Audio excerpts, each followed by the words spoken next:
Hola, bienvenidos a la unidad 4, base de datos y herramientas de colaboración y cooperación. Tenemos nuestra agenda con nuestros 6 puntos.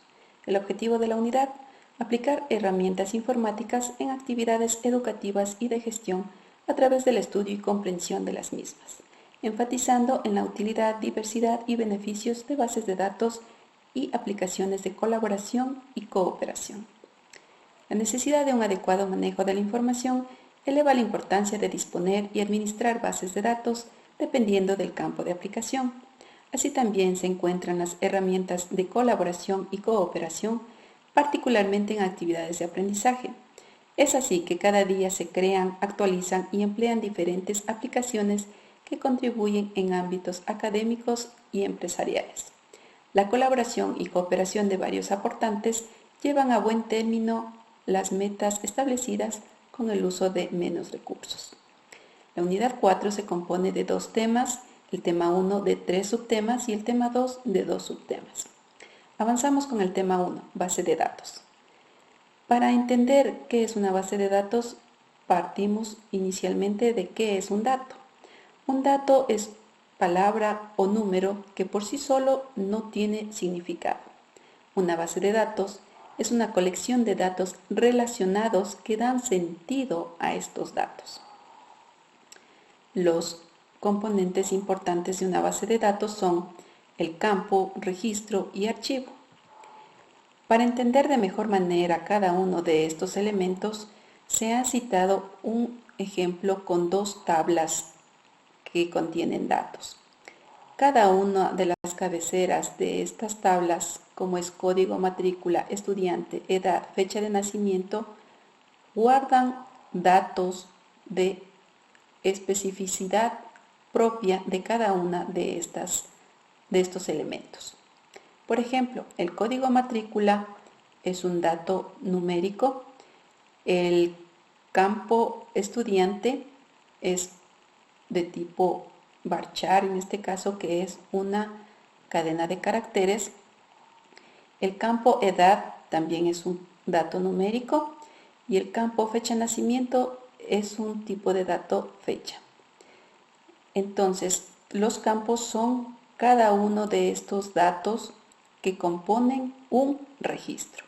Los registros son los que nosotros podemos ver de manera horizontal o una línea por cada dato o campo solicitado en esta tabla.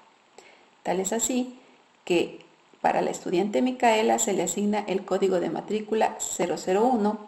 Micaela tiene 20 años y tenemos su fecha de nacimiento.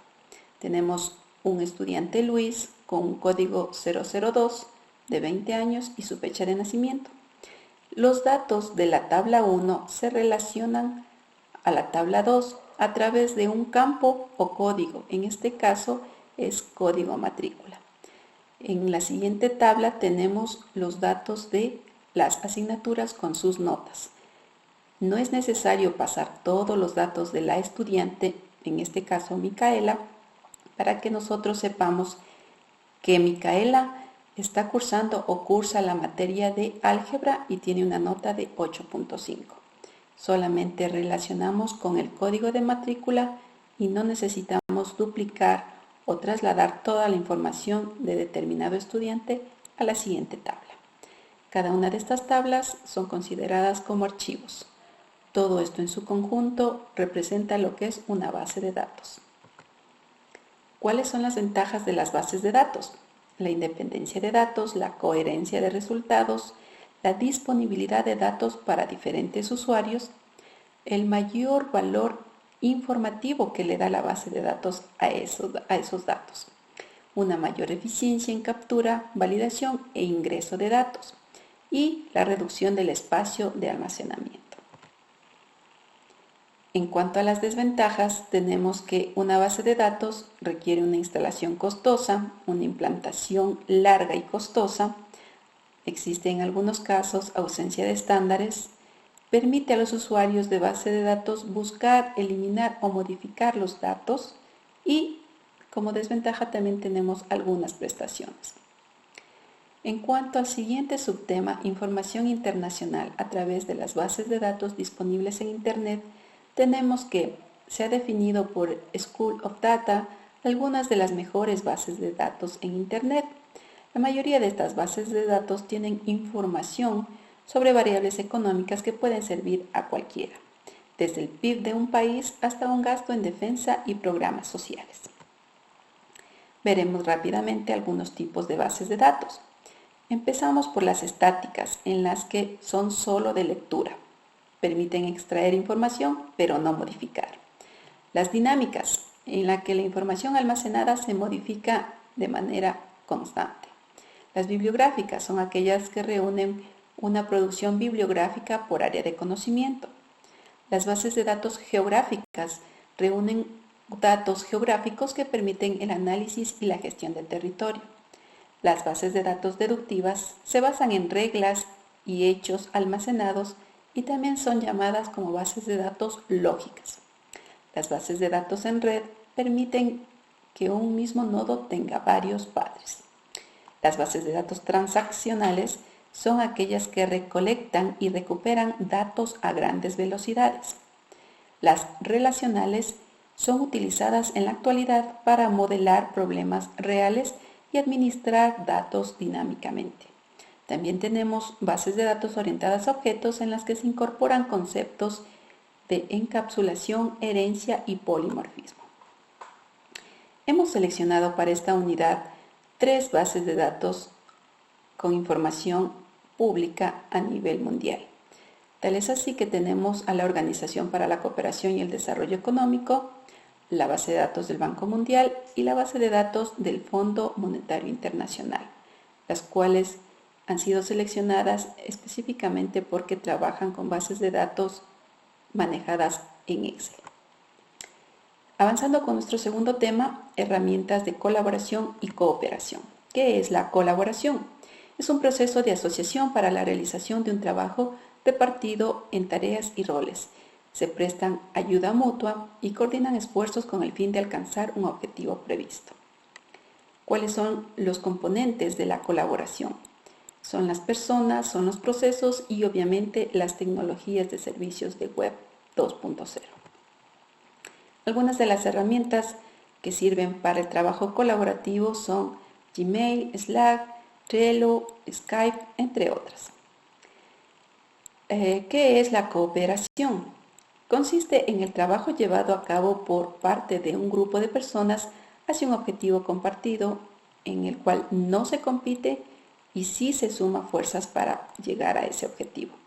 Tenemos ahí la imagen en la que los miembros de la familia cooperan con diferentes tareas para un objetivo común, que en este caso es limpiar su hogar. ¿Cuáles son las herramientas de cooperación? Tenemos Office 365, Edmodo, Zoho, Wikia, Padlet, entre otras. Bueno, veamos cuáles son las diferencias entre el aprendizaje colaborativo y cooperativo, refiriéndonos a diferentes aspectos. En cuanto a toma de decisiones, el colaborativo, los estudiantes deciden sobre su aprendizaje. En el cooperativo, el control de lo que se aprenderá radica en el docente. En el aspecto uso de TICs, el colaborativo brinda posibilidades abiertas y altamente virtuales. En el cooperativo es delimitado y sin incentivo a la investigación más allá del aula. En la participación, el colaborativo analiza, procesa y se refuta lo enseñado. En el cooperativo se sigue lo que el profesor enseña.